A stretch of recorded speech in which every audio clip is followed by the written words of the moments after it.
الحمدللہ رب العالمین والصلاة والسلام علی اشرف الانبیاء والمرسلین اما بعد فاعوذ باللہ من الشیطان الرجیم بسم اللہ الرحمن الرحیم وجاءوا علی قمیصہ بدم کذب صدق اللہ مولانا العظیم اللہم صلی علی محمد النبی الامی وآلہ واصحابہ وبارک وسلم۔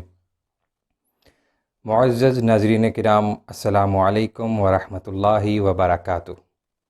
ناظرین کرام، قصص القرآن کی اگلی نشست کے ساتھ آپ کا میزبان شفقات حسین آپ کی خدمت میں حاضر ہے۔ ناظرین کرام، آج کی اس نشست میں ہم احسن القصص یعنی قرآن کے سب سے اچھے قصے کے چند مزید پہلوؤں اور اس کی حکمتوں کو جانیں گے۔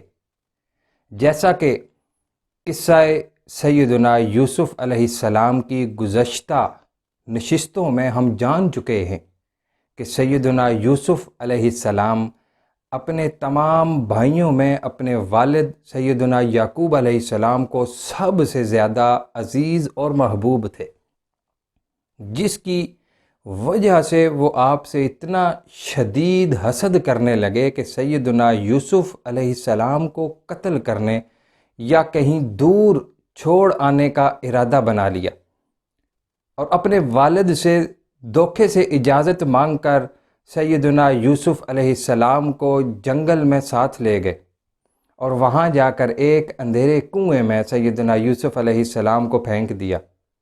ناظرین کرام، اور ان کی قمیض اتار کر اس پر کسی جانور کا خون لگا لیا اور جا کر اپنے والد کو بتایا کہ یوسف کو تو بھیڑیا کھا گیا ہے، اور انہیں وہ خون آلود قمیض دکھا دی۔ یہ جو سیدنا یوسف علیہ السلام کی قمیض ہے، اس کا بھی عجیب ہی معاملہ ہے۔ ناظرین کرام، قرآن میں 3 مرتبہ اس کا مختلف انداز میں ذکر ہے۔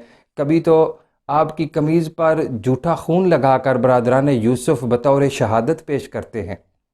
قرآن میں اس کا ذکر ہے، اللہ رب العزت نے فرمایا وَجَاءُوا عَلَىٰ قَمِيصِهِ بِدَمٍ كَذِبٍ، فرمایا یعنی وہ یوسف کی قمیض پر جھوٹا خون لگا کر لے آئے۔ پھر ناظرین کرام، کبھی آپ کی قمیض ہی آپ کی بے گناہی کی دلیل بنتی ہے۔ قرآن میں اس کا ذکر فرمایا وَإِنْ كَانَ قَمِيصُهُ قُدَّ مِن دُبُرٍ فَكَذَبَتْ وَهُوَ مِنَ الصَّادِقِينَ، اور اگر یوسف کی قمیض پیچھے سے پھاڑی گئی ہے تو وہ عورت جھوٹی اور یوسف سچے ہیں۔ اور پھر ناظرین کرام، کبھی مصر سے سیدنا یوسف علیہ السلام اپنی قمیض بھیجتے ہیں کہ جاؤ میری قمیض لے جاؤ اور میرے والد کی آنکھوں پر لگاؤ، ان کی بینائی واپس آ جائے گی۔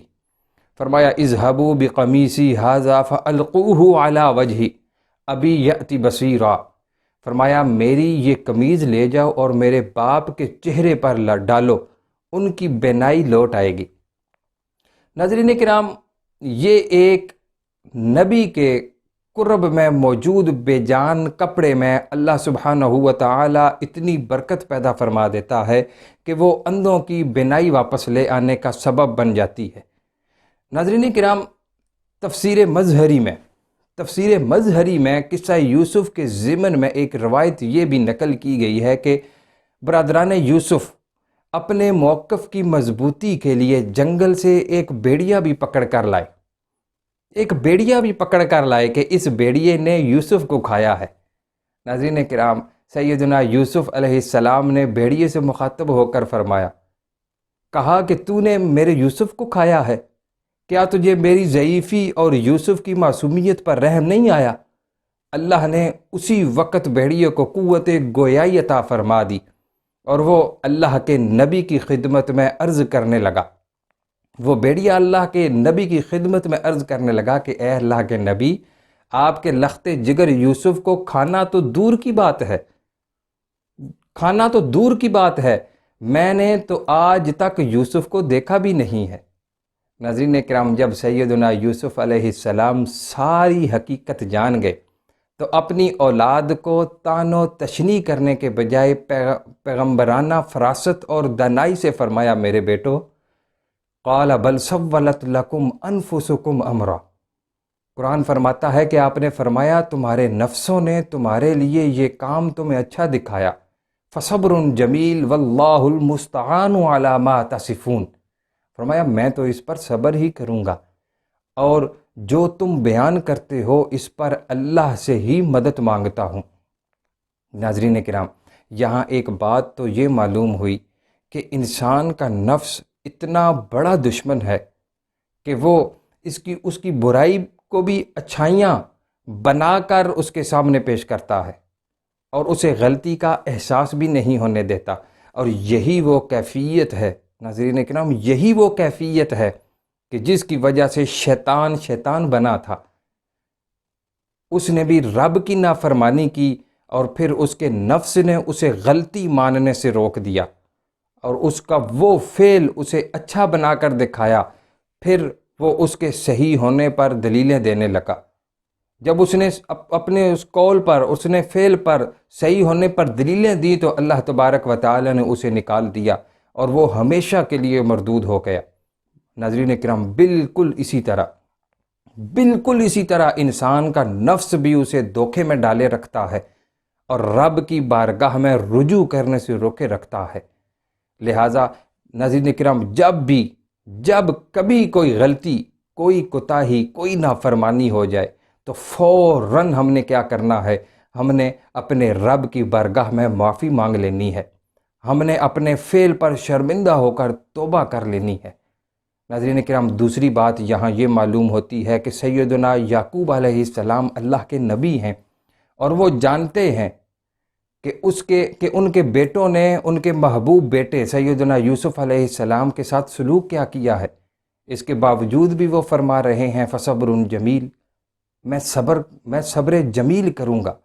ناظرین کرام، میرے نبی رحمت صلی اللہ علیہ وآلہ وسلم سے جب صبر جمیل کے بارے میں پوچھا گیا تو آپ نے فرمایا صبر جمیل ایسا صبر ہے جس میں کوئی شکوہ، کوئی شکایت نہ ہو۔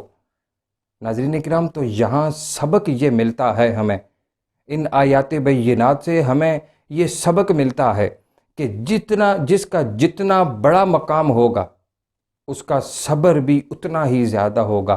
لہٰذا کتنا ہی بڑا غم، کتنا ہی بڑا صدمہ، کتنی ہی بڑی تکلیف اور مصیبت کیوں نہ آ جائے، ایک مسلمان ہونے کی حیثیت سے ہمیں صبر کا دامن کبھی نہیں چھوڑنا چاہیے۔ ناظرین کرام، آج کی اس مختصر سی نشست میں اتنا ہی۔ انشاءاللہ اگلے پروگرام قصص القرآن کے ساتھ آپ کی خدمت میں حاضر ہوں گا۔